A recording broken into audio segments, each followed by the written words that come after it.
Hello, everybody. Are you looking for some free science fiction and fantasy books to get you through this weekend? Maybe distract you from some current events? We've got you covered. Every week, every Friday, we read the first few chapters of the top five free fantasy and sci-fi books on Amazon. Amazon has a list of bestsellers that are all free. The link is down below. So today's list includes sexy gay vampires, sexy blue aliens, magical griffins, and an EMP attack that for some reason involves the Statue of Liberty. And before we get to all that, welcome back to the MetaStellar YouTube channel, everybody. My name is Maria KOROLOV. I'm the editor here at MetaStellar. And today, several people helped with the reviews: Amira Lutfi, Alex KOROLOV, Emma Foster, but unfortunately, they couldn't make it here for today's taping. So let's get into the books. It's just gonna be me today, so I am going to go right through them, starting with this book with the sexy gay vampire. All right, so this title of the book is Protecting His Vampire Mate by Jay Castle. It's the third of four books in the Blood Bonded Mates, a gay lesbian paranormal romance series. The other books are $5 each, but they are in Kindle Unlimited. And the first two books in the series are also free today. The fourth book is due out later this month and is available for pre-order. This is the author's first time on our list. And so normally I don't read the third book of a series. I review the first book, so I don't spoil anything for myself or for you guys. But I read the descriptions and it looked like each of the book features different characters. So I'm like, maybe they're standalones. So I decided to jump right in. And from the first paragraph, it was clear that we are in the middle of a complicated paranormal situation that appears to have a lot of backstory to it. So maybe that was a mistake. So what I did was I loaded up the first book in the series titled Snowed In with the Vampire Prince, which is also free today, and started reading that one. So Pierce is a 100-year-old vampire. He's unhappy and sulking up in a cabin high in the Cascade Mountains in the middle of a snowstorm. He was turned into a vampire exactly 100 years ago, and he needs some time to mope. He was made by the Vampire King of Seattle, which technically makes him a prince. And there's a war brewing in Seattle because the local witches have been turning up dead for the past few months, apparently murdered by vampires, and the vampires are hunting for the killer and haven't found them yet. And if they don't, the witches will declare war. But the king gave Pierce some time off anyway, I guess for his mental health. Then, out there in the middle of nowhere, in the middle of the snowstorm, Pierce smells freshly spilled human blood. And so that was the first chapter. In addition to the setup, we also got a bunch of backstory about what's happening with the vampires, all the other paranormals, the werewolves, and other species of supernatural beings that live in this area, and a lot about Pierce's kind of emotional state. And so we learn a lot about his fear of intimacy and his trouble maintaining or forming relationships, and so on and so forth. So in the next chapter, we meet a guy named James. He's out hiking in the mountains and he's worried about being caught in a snowstorm. He went out there to scatter his father's ashes at the lake where the two of them used to fish. Then he feels a prickle of unease. He's being watched, but there's nobody around. He takes a final swig from a flask of brandy to honor his father's memory. And then a group of giant wolves appears on the other side of his dying campfire, and the biggest wolf jumps across the campfire and bites James. And so in that chapter, in addition to that plot which I explained, we also get some backstory about his experiences with relationships and why he's alone, and his family's backstory and how his father died, all the things. Then we're back with Pierce. He saves James's life by carrying him back to the cabin and warming him up by the fire, and he has to give him a full pint of blood to repair the wound to his rib cage. When James comes to, he immediately knows that Pierce is a vampire, and Pierce asks if it's because James is a witch or some other kind of supernatural. And James says no, but for some reason he's not particularly scared about Pierce being a vampire. And Pierce also thinks that James is very sexy and smells very good. They will learn more about the politics, and Pierce wonders if the werewolves are now part of the whole war that's brewing. So it's a very readable story. Both Pierce and James are sympathetic characters, but it's moving a little too slowly for me, and there's a bit too much drama and emotional depth. I don't want any emotional depth. Thank you very much. Right now, I'm in the mood for something light and fun with no depth. Or, actiony and stupid, also no depth. But that's just me. If you're interested in supernatural politics, conflicts, two lonely men finding each other, maybe having some sexy times, then pick up the series while all the books are free. There's definitely a lot here to sink your teeth into, so to speak. All right, then we get to the best book on this list, as far as I'm concerned. This is perfectly the mood I need for this weekend. And like all the wish list of things that I just gave you, it literally came true on the next book I opened, which was The Glorious and Epic Tale of Lady Isovar by Dave Dobson. It's a standalone book of epic humorous fantasy. The author's been on this Friday list before. In fact, just last week, he had the #1 book.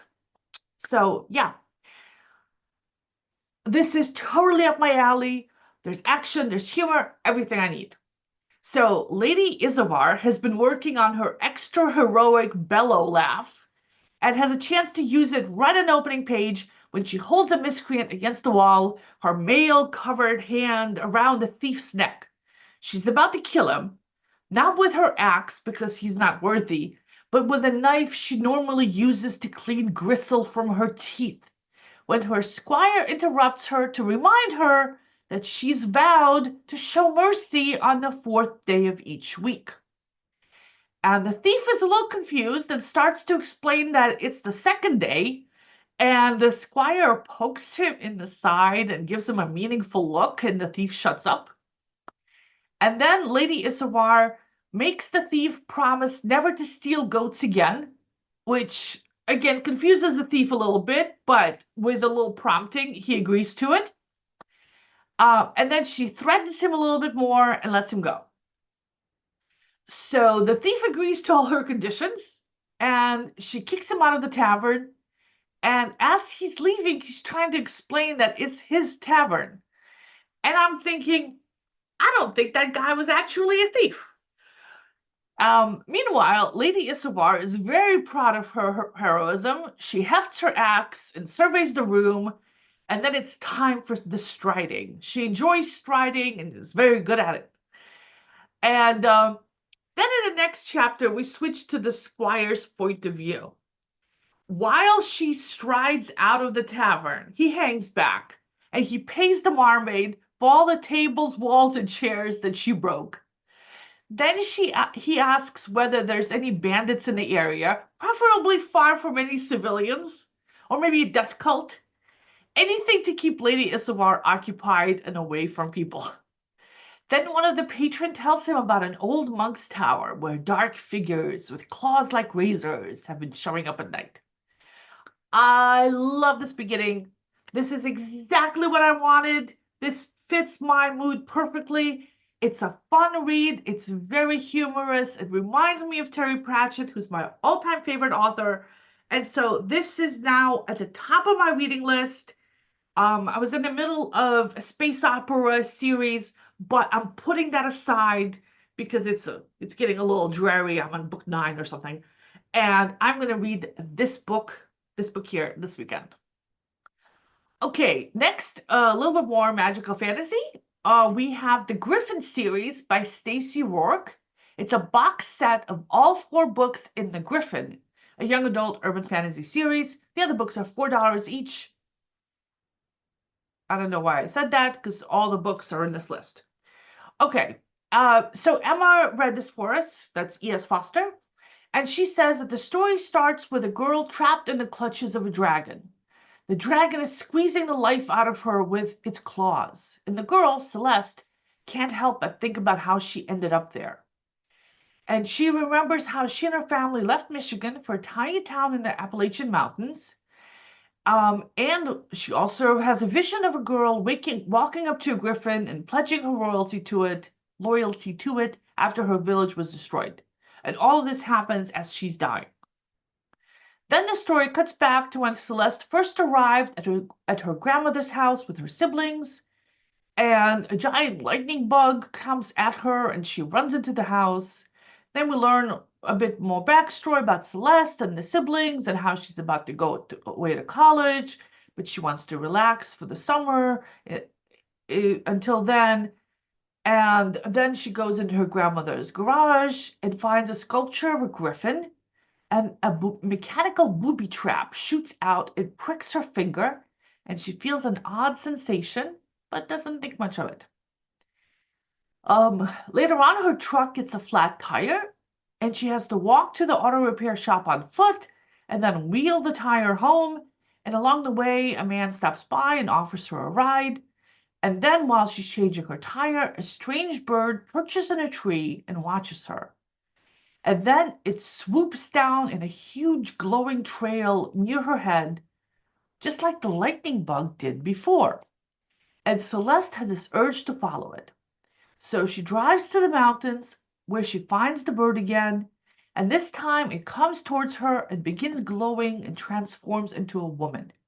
And the woman explains that when the sculpture pricked Celeste's finger, the blood it took confirmed that she was the person the woman was looking for. And then Celeste passes out. So Emma says that she likes how the story is developing, even though there were places where it was a little slow and there was a little much exposition. But she gets the feeling that things are going to get a lot more fast-paced as the story goes on, and she thinks she might stick with it to see what happens. Okay, then we get that sexy alien I promised you at the top of this recording. So, Owned by the Alien by Tammy Walsh is the first book in the 6-book sci-fi romance series titled Fated Mates of the Titan Empire.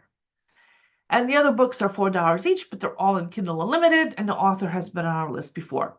And Amira Lutfi read this for us, and she says that, you can tell right from the cover of the book what it's about. Anyway, the protagonist is a young woman abducted by very handsome aliens, of course. And in their culture, you're mated for life with the first person you have sex with, and the woman wants to go back home, but the head of the aliens needs to have sex with her for medicinal purposes, and he'll do it just once, and then he'll take her back to Earth, which Amira thinks sounds a little sketchy, but she liked the opening a lot. And so the opening lines are, a funny thing happens when you smash through a barrier and descend into a ravine 200 feet below. Gravity ceases to exist. You float up out of your seat, held in place only by a flimsy seatbelt. Time slows down and you have eons to think, knowing your end is approaching and you can't do a damn thing to prevent it. Yeah, that's a pretty good beginning. Amira says it reminded her of her own preteen years when she was driving around in a car full of girls, but they never drove off a cliff, and they also never got abducted by aliens. So in this novel, the girls seem a little dumb, which Amira kind of likes. They are less mature than women would typically be. And from the opening scene, it sounded like they were in high school or younger. And so there's a bachelorette outing where the protagonist meets a handsome stranger, and on the drive home, a vehicle ahead of them shoots straight up into the air, and So Amir is guessing that the handsome stranger is the alien who needs a human female to mate with. So I'm kind of confused about this. Um, so, but the basic premise is you've got a mate for life, and the mate's an alien, and you have to have sex with them. So, I have read a lot of these books. Oh my God, I've read so many of these books. We've been doing these free Fridays for like 4 years now. I think I've read like I've read must have read hundreds of them. And by read them, I meant I read the first 3 or 4 chapters. Um, and yeah, people love these things. They're extremely readable. You can gobble them up like potato chips. They're like a penthouse letter, but with a plot, and a story to it. And the story is over the top and usually slightly insane, but there is a story and it is a fun read, but yeah, yeah, it's definitely something. Um, so yeah, that's our alien encounter book for the week. All right, before we go on to book number one on today's list, which is very, very different from all of these books, I would like to thank our Patreon supporters, including, um, let's see, I want to read this, but I can't because my background is mirrored. There we go. Including Elizabeth Levin, Jean Marie Ward, there are our two newest supporters, and we have more than a dozen other people supporting us on our Patreon channel. All the money that is donated goes to pay authors for original fiction. Our October submission cycle just closed a week ago, and we're about to start publishing yet another series of original short fiction. We also publish reprint short stories. So every week there's something new on our website, always free to you, our readers. And we also put the stories in anthologies, and we have 3 anthologies out right now, and the links to them are in the description box below as well. And I keep forgetting, but I also write science fiction. I have a book. I have 3 books up on Amazon. But during the day, I'm a technology journalist.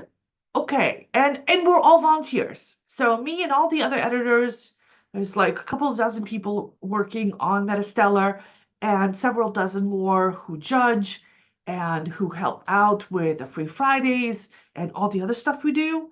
It's an amazing team. You guys are awesome. I love you guys, and thanks for helping us out. And thanks for supporting us financially. We wouldn't be able to be here without you. Okay, book number one. All right, so it is, here we go, Defending Liberty by James Hunt. And Alex read this for us because he loves these kind of books. So it's a standalone book of EMP apocalypse survival. But if you like the author's style, he's got a lot of similar books on Amazon, more than 100, according to what I pulled up. But some of them are repeats because they're in box sets. And nearly all of his books are in Kindle Unlimited, and he's been on our free Friday lists a lot. People love these EMP books. So the premise of an EMP book is that an electromagnetic pulse knocks out all electronic devices, such as cell phones, computers, modern vehicles. Chaos ensues. And some EMP books take their time getting into the action. Others start right out with crazy chaos right from the get. And this is one of the crazy stories where it starts right into the action. And Alex loves these, and he's read several books by this author as well for us, and probably a couple dozen others. So he says the story starts in New York City inside the Statue of Liberty. Tom is from a small town in Pennsylvania, and he's visiting the city with his wife and kids. They're on a staircase inside the statue, waiting in line to go to the top when an announcement comes over the loudspeaker asking everyone to go back down the stairs. Then there's gunfire, and everyone starts to descend the stairs very rapidly. Then in the next chapter, Tom and one of his kids manage to make it into a storage room with another couple of people. They're not out of the statue yet, but they've barricaded themselves inside this room. There's still gunfire outside, and Tom notices that everyone's cell phone is dead. So Alex says this was a very exciting beginning.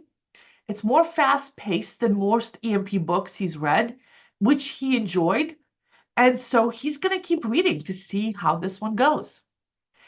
All right, that was it for today's Free Friday Roundup. There's a lot more books on Amazon's list, so check out the link below, and all the links to these 5 books are down in the description box below. Also, I suggest that if you like seeing these videos, you can subscribe to the channel or get alerts for when new videos are posted. And you can also go to our website where we have a newsletter that goes out at 5 p.m. every Friday with these books, plus with the other stuff we've published the previous week. We also publish writing advice, essays, and lots of short science fiction and fantasy for you to read. Thanks everybody for joining me. I really appreciate the fact that you guys are here. And if you want to watch more, there's a couple of videos that YouTube thinks you might like. Thanks everybody. Bye-bye. See you next Friday.